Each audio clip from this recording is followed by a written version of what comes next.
بنیادی مسائل ہیں، ہیلتھ کے ہیں، ایجوکیشن کے ہیں اور سیوریج لائنز، یہ وہ پانی کا سب سے بڑا مسئلہ ہے، تو اس کو حل کریں گے انشاءاللہ۔ نہیں، پچھلے 10 سال سے اس پہ کام نہیں ہوا۔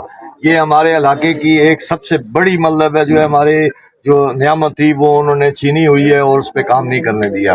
ابھی تک وہ ڈھانچہ اسی طرح پڑا ہوا ہے۔ السلام علیکم، السلام علیکم، السلام علیکم، کیسے ہیں آپ؟ ٹھیک ہے، السلام علیکم۔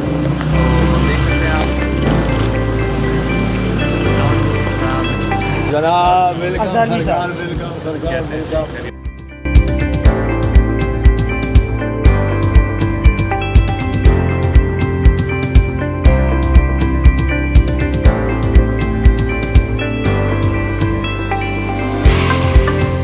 آپ کو منشور کیا ہے؟ آپ آنے والے وقت میں ہمارے اس علاقے کے لیے کیا کرنا چاہیں گے اور اس علاقے کی ترقی کے لیے کیا مطلب نئی امید لے کر آئیں گے؟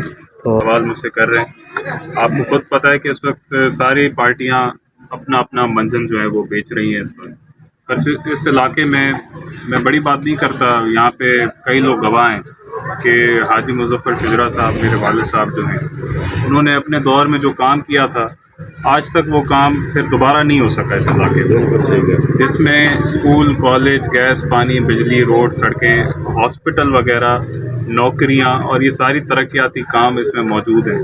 تو 10 سال ہو گئے ہیں اقتدار میں وہ نہیں رہے، تو ابھی وہ لوگ سارے لوگ مجھے جہاں پہ بھی پیپلز پارٹی کے لوگ ملتے ہیں وہ بھی یاد کرتے ہیں کہ جی شجرا صاحب نے یہ کام کیے تھے۔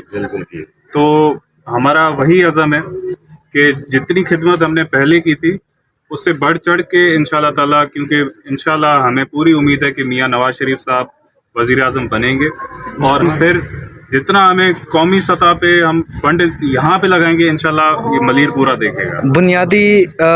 بنیادی مسائل جو اس علاقے کے ہیں اس حوالے سے بھی کچھ کہیں گے؟ دیکھیں، میں ابراہیم حیدری کی وہاں سے شروع ہوتا ہے ہمارا حلقہ، ابراہیم حیدری سے۔ جی جی۔ تو ابراہیم حیدری ماہی گیروں کا بیلٹ ہے جی۔ وہاں پہ ماہی گیروں کو بیسک فیسلٹی نہیں ہے، وہاں پہ ماہی گیروں سے بھتے لیے جاتے ہیں، وہاں پہ جیٹیاں جو ہیں وہ ان کی اپنی بنائی ہوئی ہیں، جس پہ وہ اگر ماہی گیر ان کی بات نہیں مانتے تو ان کی بوٹ پہ وہ لوگ سراغ کر دیتے ہیں، ان کو دھمکاتے ہیں، ان پہ الزام لگاتے ہیں۔ سب سے پہلا جو مسئلہ ابراہیم حیدری کا ماہی گیری بیلٹ کا ہے کہ ماہی گیروں کو سب سے پہلے لیبر تسلیم کیا جائے، ان کے لیے وہاں پہ رہائش گاہیں بنائی جائیں اور ان کو عزت دی جائے، اور ان ظالموں سے ان کو چھٹکارا وہاں سے ہم دلائیں۔ دوسرا مسئلہ سب سے زیادہ ہم دیکھتے ہیں کہ منشیات کا ہمارے پاس بہت زیادہ مسئلہ ہمارے پاس چل رہا ہے، جو انہی کے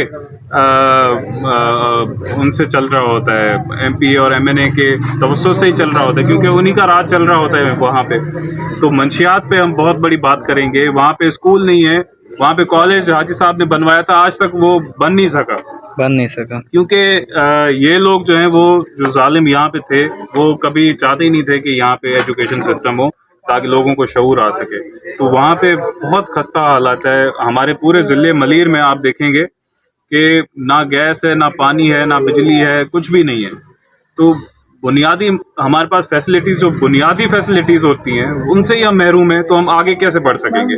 تو سب سے پہلے تو ہم بنیادی فیسلٹیز جو ہیں وہ پورے ضلع ملیر میں ہمارے قومی حلقے 230 میں انشاءاللہ جیت کے جو ہمارے بنیادی مسائل ہیں، ہیلتھ کے ہیں، ایجوکیشن کے ہیں اور سیوریج لائنز، یہ وہ پانی کا سب سے بڑا مسئلہ ہے، تو اس کو حل کریں گے انشاءاللہ۔ حاجی صاحب نے اسپتال شروع کی تھی، یہاں پہ جپسی کا دفتر ہوتا تھا، وہ اسپتال میں کروڑوں روپے لگے ہوئے ہیں لیکن ابھی تک وہ زیر تعمیر نہیں، پچھلے 10 سال سے اس پہ کام نہیں ہوا۔ یہ ہمارے علاقے کی ایک سب سے بڑی مطلب ہے جو ہمارے جو نعمت تھی وہ انہوں نے چھینی ہوئی ہے اور اس پہ کام نہیں کرنے دیا۔ ابھی تک وہ ڈھانچہ اسی طرح پڑا ہوا ہے۔ خلد آباد میں یہ سامنے آپ چلے جائیں، وہاں کی سب سے بڑی مطلب ہے جو لیڈرشپ ہے وہ بلکہ ادھر سے ہی ہے، اسی علاقے سے، لیکن معذرت کے ساتھ کہ اس کا کام نہیں ہونے دیا۔ اسی طریقے سے بالکل میں ان کی بات سے اتفاق کرتا ہوں۔ میں حاجی مظفر شجرا صاحب کو کرنگی سے جانتا ہوں، جب ایم این اے بنے تھے۔ وہ بہت ایماندار آدمی ہے، کام کرنے والا آدمی ہے، محبت کرنے والا آدمی ہے۔ انشاءاللہ آپ بھائیوں کے تعاون سے اس دفعہ وہ جیتے گا اور انشاءاللہ مرکز میں جائے گا اور آپ کے علاقے کے کام بھی ہوں گے انشاءاللہ۔ بہت بہت شکریہ آپ کا۔ ہاں